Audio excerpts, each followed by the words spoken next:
બાબતોની વિશે પણ ચિંતા કરે છે, પણ છતાંય દેશના વિકાસને માટે, માણસના વિકાસને માટે આપણે વિકાસ કર્યા કરે છે અને તેનું પરિણામ આપણે ભોગવીએ છીએ. જે એન્વાયરમેન્ટનું જે ગ્લોબલ વોર્મિંગ છે, જે ગરમી અને પ્રદૂષણને કારણે જે પરિસ્થિતિ છે તેનું પરિણામ છે. અને એટલા માટે જે ધ્રુવોનો જે બરફ છે તે પીગળે છે ધીમે ધીમે. આજે કોઈ પણ કહેવાય છે કે 2023ની સાલ એ સૌથી હોટેસ્ટ, જગતમાં સૌથી ગરમમાં ગરમ સાલ ગરમી રહી છે. એવો સમય આવશે કદાચ આખું મુંબઈ જેવું શહેર જે દરિયા કિનારા આખું સમુદ્રમાં ડૂબી જશે. એનું કારણ છે કે આ બધી પ્રદૂષણનું પરિણામ છે. બીવાની જરૂર નથી, પરંતુ એ બાબતમાં પ્રભુનું વચન જે શીખે છે મનુષ્યને એ બાબતનું ધ્યાન કરવાની જરૂર છે. કારણ કે ઈશ્વરનું વચન બહુ સ્પષ્ટ કહે છે કે આપણને એ પૃથ્વી પર સંભાળવા માટે અને કામ કરવા માટે બોલાયા, પરંતુ આપણે એને કાબૂમાં રાખીને પોતાની રીતે ઉપયોગ કરે ત્યારે પરિણામ આવશે. એના પરથી ખ્યાલ આવે છે કે આખરી રંગ સિંગા ભૂકા જાને વાલા હૈ. ચોક્કસ એ ચાલુ રંગ સિંગો વાગશે અને પ્રભુ ઈસુ ખ્રિસ્ત આવશે અને ત્યારે ન્યાય થશે. એ આપણે માથે લખેલી સુવાર્તા એનો 25મો અધ્યાય 31મી કલમથી 46મી કલમમાં છે. અને હઝકેલ પ્રવચનના પુસ્તકમાં આપણે વાંચી અને યોહાન એના પત્ર દ્વારા વિશ્વાસને કહે છે જે પ્રેમ જે કરવાનું છે, જે જવાબદારી અદા કરવાનું છે, આપણને જે તક મળે છે તે કઈ રીતે અદા કરીએ એના માટે આપણે જાગૃત બનીએ. અને ઈશ્વરનું વચન એટલા માટે માથે લખેલી સુવાર્તા તેનો 25મો અધ્યાય 46મી કલમ કહે છે અને તેઓ સર્વકાલિક શાસનમાં જશે પણ ન્યાયીઓ સર્વકાલિક જીવનમાં જશે. પ્રાર્થના કરીએ. જીવતા અને પવિત્ર સર્વશક્તિમાન સનાતન ઈશ્વર પિતા, ફરી એકવાર અમે તમારી કૃપા ચાહીએ છીએ. જે વચનો તમે અમને આપ્યા છે એના પર જ્યારે અમે વિચાર કરીએ, મનન કરીએ ત્યારે પવિત્ર આત્માદેવ તમે પ્રેરણા કરો. વચન દ્વારા અમારા માટે રાખી મૂકેલું જે શિક્ષણ છે, બોધ છે, ચેતવણી છે, જે સુધારો છે, નિષેધ છે, તે અમે સ્વીકારીએ. અને એ દ્વારા જગતમાં પ્રભુજી તમે ફરી એકવાર અમને જે તક આપી છે કે તમે જગતમાં તારનાર બનીને આવ્યા છો, તે ઉજવણી કરતા તમે ફરીથી ન્યાય કરવા આવવાનો છે તે અમે પ્રગટ કરીએ. અમે બધા તમારા હાથોમાં સોંપાઈએ છીએ. પ્રાર્થના મુક્તિદાતા પ્રભુ ઈસુ ખ્રિસ્ત નામમાં માંગીએ છીએ. આમીન. આપણે છેલ્લા સમયમાં એ જોયું કે ઈશ્વર આપણને આપેલા તાલંતોનો હિસાબ માંગશે અને જે વિશ્વાસુપણે એ તાલંતનો ઉપયોગ કર્યો હશે તો ઈશ્વર તેનો બદલો સારો આપશે. પણ જે તાલંત મળ્યું છે તેનો ઉપયોગ આપણે ના કરીએ તો તે આપણી પાસેથી લઈ લેવામાં આવશે અને આપણને દુષ્ટ અને અવિશ્વાસુ ચાકર ગણવામાં આવશે. તે આપણે ગયા રવિવારે વિચાર કર્યો. જ્યારે ગયા રવિવારે આપણે એ જોયું કે ઈશ્વરનો પ્રેમ હું મારા જીવન દ્વારા કઈ રીતે જગતમાં પ્રગટ કરું છું, મારા પડોશીને હું કઈ રીતે પ્રેમ કરું છું અને તે રીતે મારું જીવન ચલાવું છું તેના વિશેનો વિચાર આપણે ખાસ પ્રભુના સેવક દ્વારા આપણે સાંભળ્યો.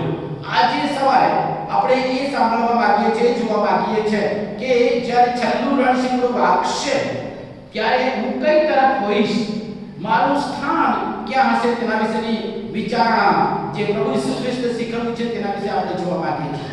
પ્રભુ ઈસુ ખ્રિસ્તે બહુ સ્પષ્ટ કહી દીધું છે, એ કોઈ ચેતવણી કે કોઈ વ્યાપારમાં નહીં, પરંતુ તમે એ બાબતોને યાદ રાખો કે પ્રભુ ઈસુ ખ્રિસ્ત આવનાર છે અને તે ન્યાય કરવા માટે આવવાના છે.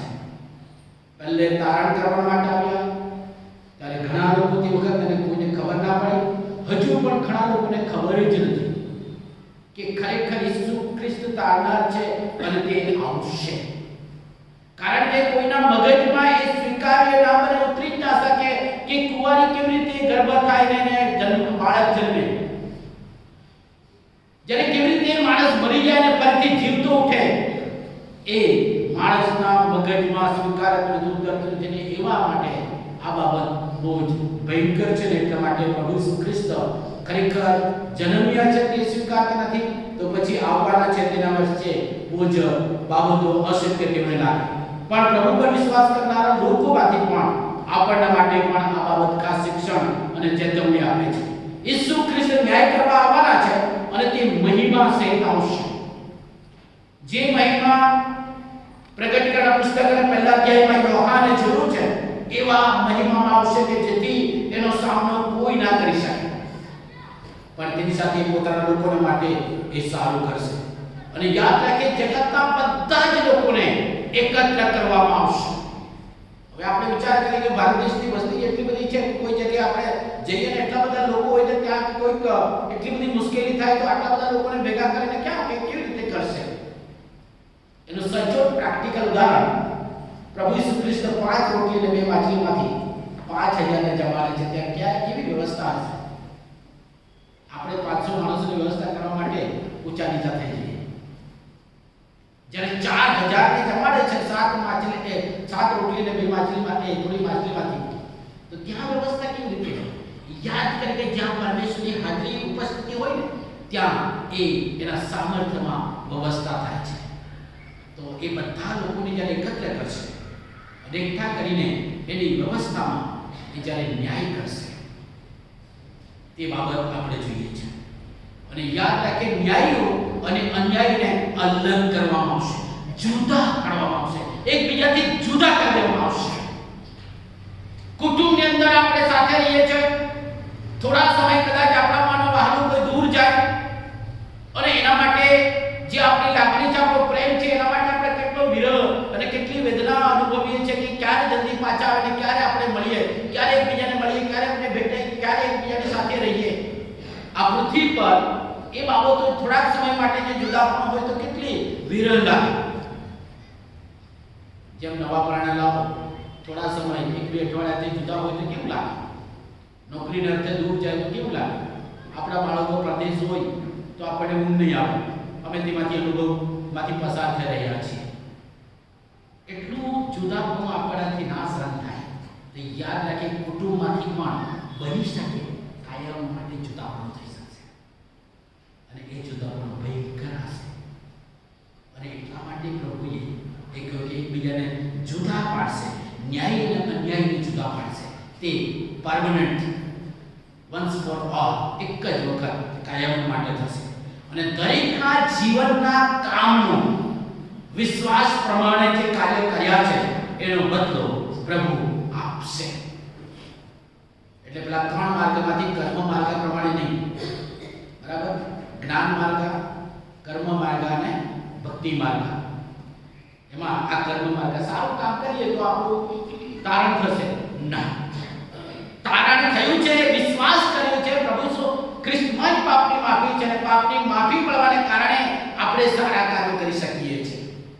બરાબર? સારા કાર્યો કરીએ છીએ એટલે બચાવ થશે એ બાબત નહીં. અને ન્યાય કરશે ત્યારે એ બાબત ખાસ ધ્યાન કરવામાં આવશે. ને એ બાબત છે કે આપણે જેવું જીવન જીવ્યા છે તે પ્રમાણે આપણો દરેકનો ફળ આપણને મળશે. એટલે કે આપણે જમણી બાજુ કે ડાબી બાજુ રહેશે. તું ક્યાં હોગા? આપણે ક્યાં રહીશું તે બાબતનો પ્રશ્ન પૂછીને આ ગીત ગાવામાં આવ્યું. અને એટલા માટે લખવામાં આવ્યું છે. અને કન્ક્લુઝન, ન્યાયીઓ સાર્વકાલિક જીવનમાં જશે, પણ અન્યાયીઓ સાર્વકાલિક શાસન માટે કે અગ્નિ અને અગ્નિથી બળતી જે ખાય છે શેતાન અને તેના દૂતોને માટે તૈયાર કરેલું છે તેમાં જશે. આ પ્રભુ ઈસુ ખ્રિસ્ત શિક્ષણ સાહસ છે. આપણે હવે પોતાની જાતને એ પ્રશ્ન પૂછવાનો છે, એ તપાસ કરવાનો છે કે આપણે ક્યાં હોઈશું. ન્યાય આવવાનું છે તે ચોક્કસ આવશે એની ખાતરી કદાચ જગતના ધર્મના પુસ્તકોમાંથી પણ વાસ્તવિકતામાં ઘટના બનતી જાય છે.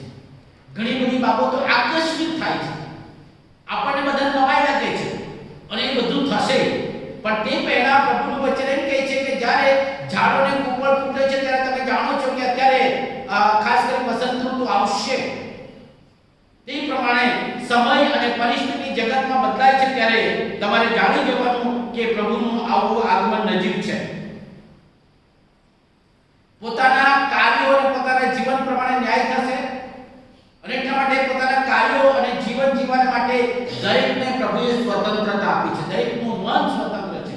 સ્વીકાર કરવો, વિશ્વાસ કરવો, જીવન તે પ્રમાણે જીવવું, સારા કાર્યો કરવા કે ના કરવા એ નિર્ણય આપણે લેવાનો છે.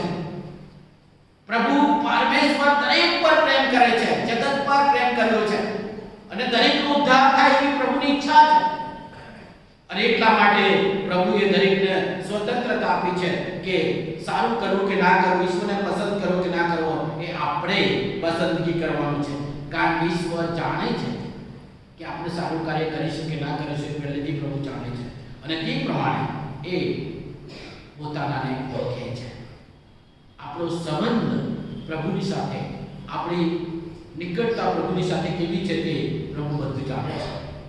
અને એટલા માટે પવિત્ર શાસ્ત્રના આધારે જોવા જઈએ ત્યારે જેમનું નામ જીવનના પુસ્તકમાં લખેલું હશે તેઓ ઈશ્વરના રાજ્યના માટે પ્રવેશ કરશે, યોગ્ય હશે. માટે આપણે દરેક જણે પ્રશ્ન પૂછવાનો છે કે ન્યાયના દિવસે હું રાજાની જમણી બાજુ હોઈશ કે ડાબી બાજુ હોઈશ?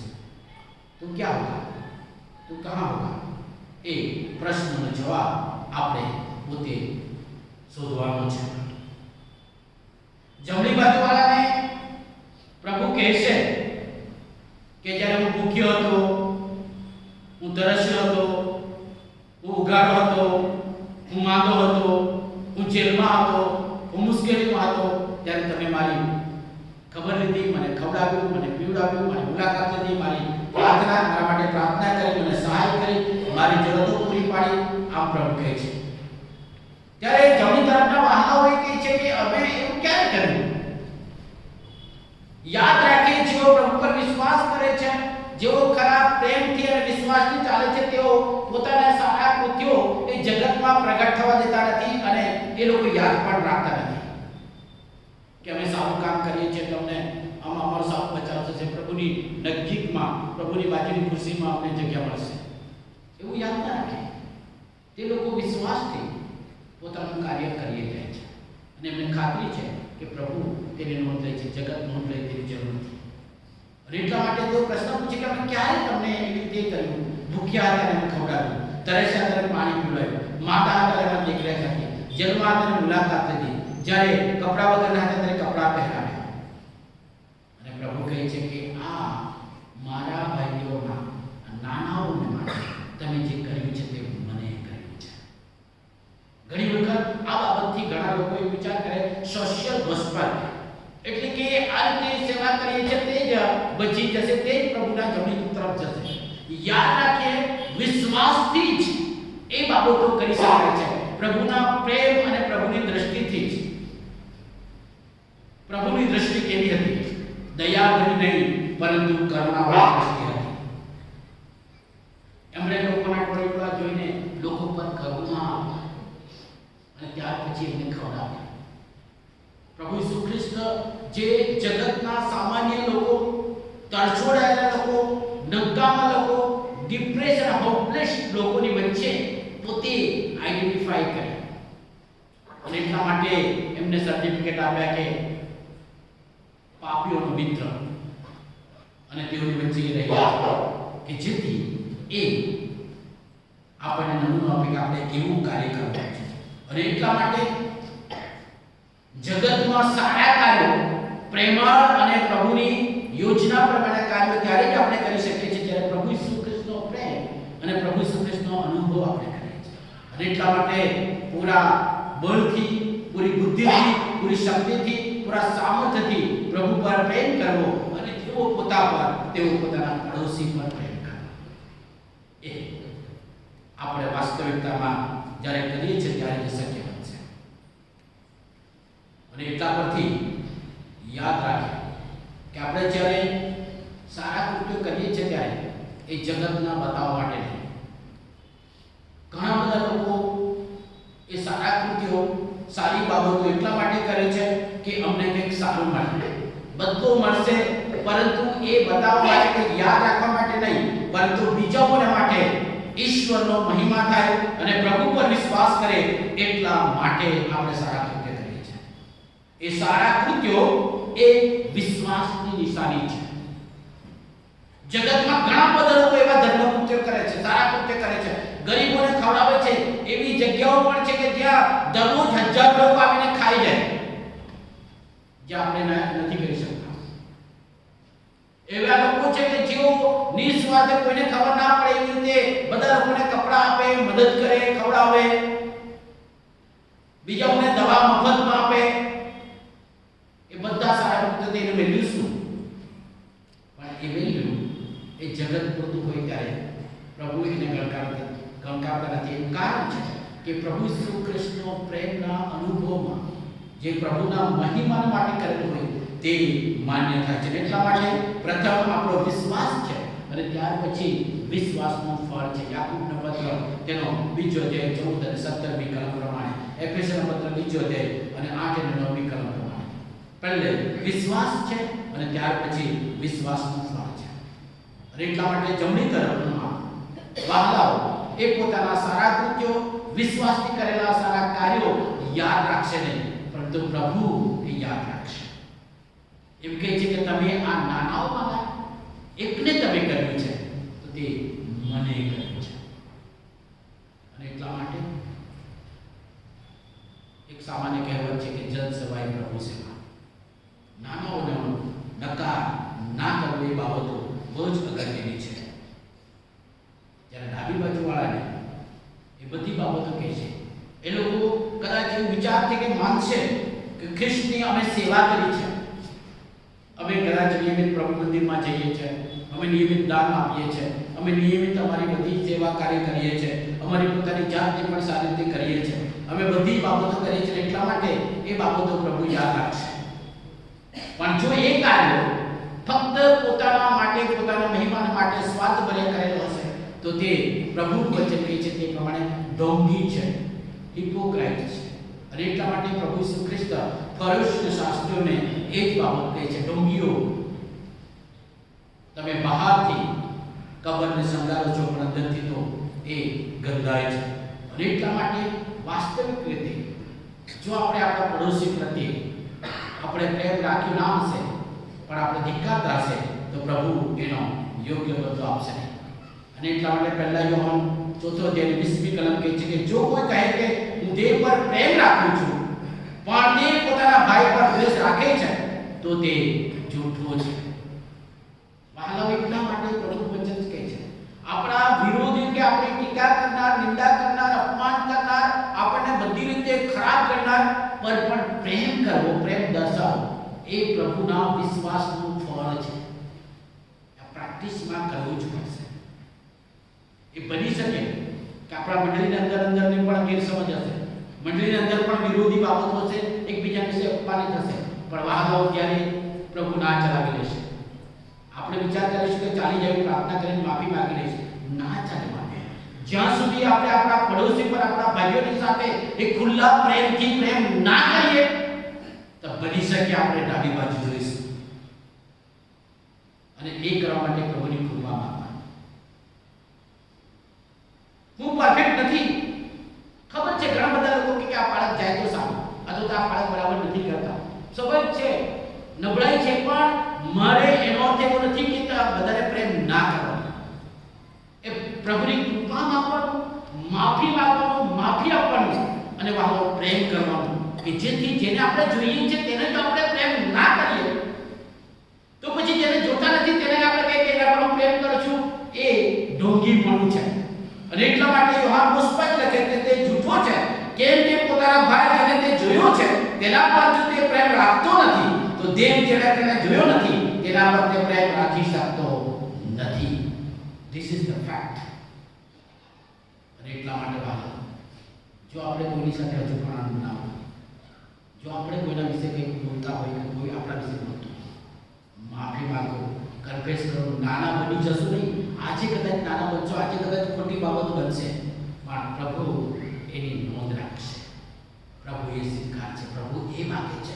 એનો અર્થ ક્રિસમસ છે, એનો અર્થ પ્રભુ તારનાર બનીને આવ્યા છે કે જેથી ન્યાય કરવા આવે ને ત્યારે આપણે જમણી બાજુ જુદા ના પડીએ, જુદા ના થઈએ. અને એટલા માટે પ્રભુ આપણને વચન કહે છે કે અંતિમ ન્યાય એ અફર છે, એના આગળ બીજી કોઈ સુપ્રીમ કોર્ટ નહીં હશે. અને એટલા માટે એ ખ્રિસ્ત ન્યાયપણે ન્યાય કરે છે. અને એટલા માટે દરેકનો વિચારવાનો જે વિચારણા છે તે પ્રમાણે ન્યાય કરતા નથી, પ્રભુ તેનું કાર્ય એ રીતે કરે છે. અને એટલા માટે પ્રભુ કહે છે કે સાપિતો મારી આગળથી જાઓ. છેલ્લા આપણે એ વિચાર કરીએ કે કયા પાપને કારણે આ ન્યાય કરવામાં આવશે અને ડાબી બાજુ મોકલવામાં આવશે. કોઈ વિચાર કર્યું છે ચોરી કરનારને, ખૂન કરનારને, મોટું મોટું કોઈ ગુના પાપ કરનારને, એ તો ખરું જ ખરું, પણ એ સર્વોપરી જે સામાન્ય દરેકને કરવા માટે ઈશ્વર તક આપે છે તે આપણે જો ના કરવું હોય, તે સેવા ના કરી હોય તો તેનો પણ ન્યાય કરવામાં આવશે. કારણ કે ઘણા બધા લોકો એ બાબતને પાપ ગણતા નથી. પવિત્ર શાસ્ત્રમાં સર્વથી જ આપણે વાંચીએ છીએ, યાદ રાખો ગરીબોને, યાદ રાખો અનાથોને, યાદ રાખો વિધવાઓને, યાદ રાખો પરદેશીઓને, અને તેઓનું તમે ભલું કરો, તેઓને તમે મદદ કરો. તમારી પાસે જે છે તે નથી, તમે જેને જુઓ છો તેઓને તમે મદદ ના કરી શકો તો વહાલાઓ એ પણ પાપ છે. આપણને સેવા કરવા માટે, મદદ કરવા માટે, સહાય કરવા માટે, નાનાઓની કાળજી રાખવા માટે તક મળે ને તે તક આપણે ઉપયોગ ના કરીએ, તે તકનો લાભ ના લઈએ, એ તકમાં આપણે સેવા ના કરીએ, તે પણ પાપ છે. એ પ્રમાણે ન્યાય થશે. એક એક તાલંતનો હિસાબ પ્રભુ માગે છે, અને જો એ તાલંતનો ઉપયોગ ના કર્યો તો જે છે તે પણ લઈ લેવામાં આવશે અને અંધકારમાં નાખી દેવામાં આવશે. એટલા માટે 10 કુંવારિકાનું દ્રષ્ટાંત આપી તેમાં 5 કુંવારિકાઓ એવી નીકળી જે એમની પાસે હોવું જોઈએ કે તેઓ સંભાળી ના શકી, ના કરી શકે.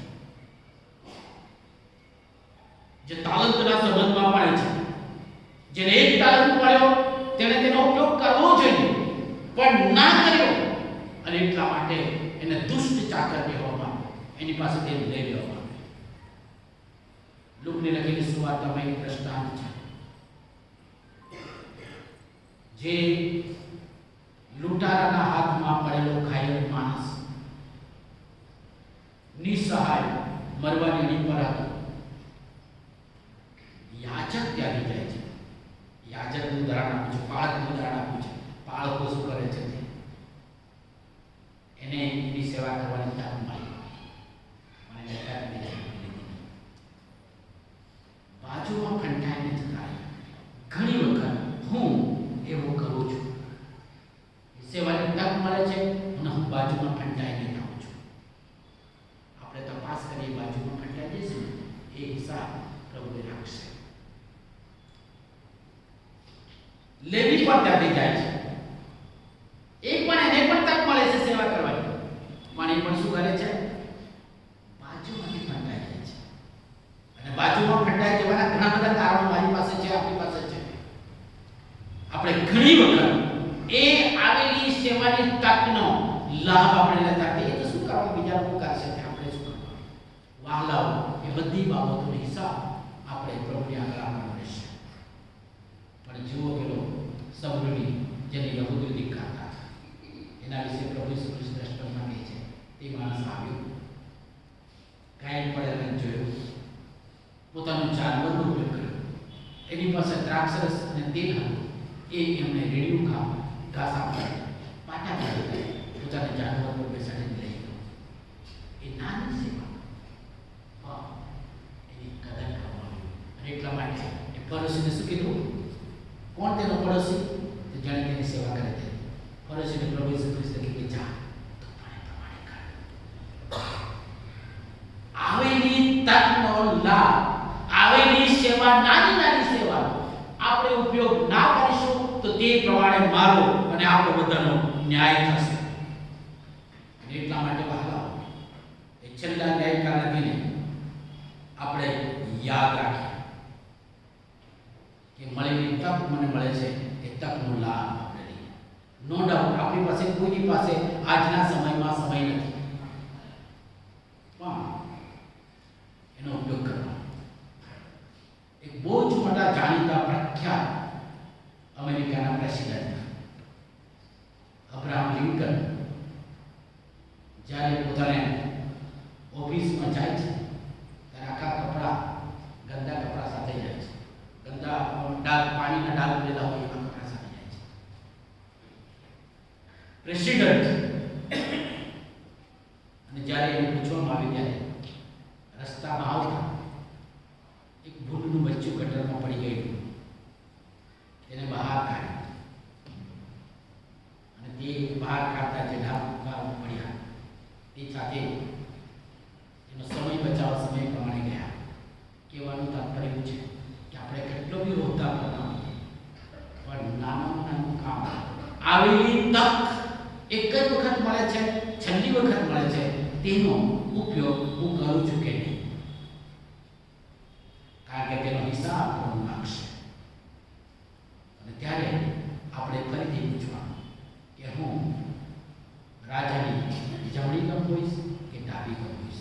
આપણા કુટુંબના બધા રહેશે કે પછી હંમેશા માટે જુદા પાડી નાખવામાં આવશે.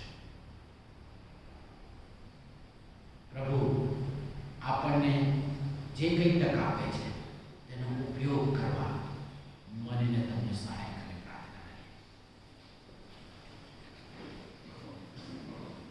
જીવતા અને પવિત્ર ઈશ્વર પિતા, તમે ન્યાય કરવા માટે ન્યાયાધીશ તરીકે આવવાના છો.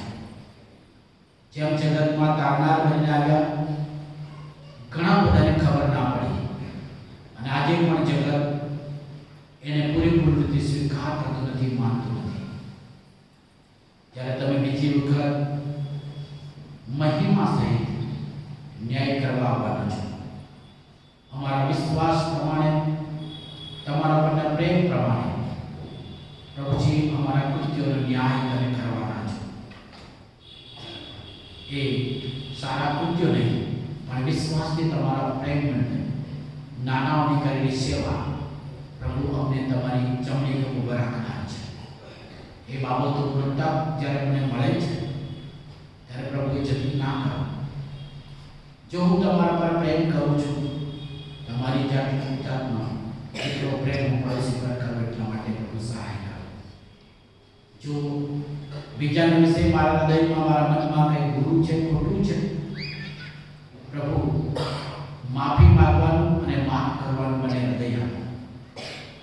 પ્રભુજી, જગતમાં એ તમારા નામને ખાતર શરમ સ્વીકારવા માટે મને સહાય કરો, કે જેથી હું બધા પર તમારો પ્રેમ કરું છું એ બાબત હું શીખી શકું. મનુષ્ય તરીકે પાપી હૃદય અને પાપી સ્વભાવ તરીકે મારા માટે ઘણું કઠણ લાગે, પણ પ્રભુ પવિત્ર આત્માથી તમે એ શક્ય બનાવો છો, કારણ કે તમે અમારા પર બધા પર પ્રેમ કરો છો. ન્યાયના દિવસે હું ક્યાં હોઈશ એ પ્રશ્ન પૂછતા મારી જાતને તમારા હાથમાં સોંપું છું. પ્રભુ, મારી પ્રાર્થના છે, મારી ઈચ્છા છે કે હું તમારી જમણી કમ હોઉં.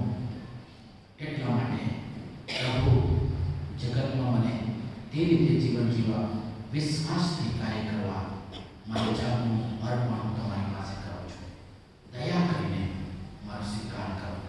પ્રાર્થના પ્રભુ ઈસુ ખ્રિસ્તના નામમાં માંગીએ છીએ. આમેન. વચન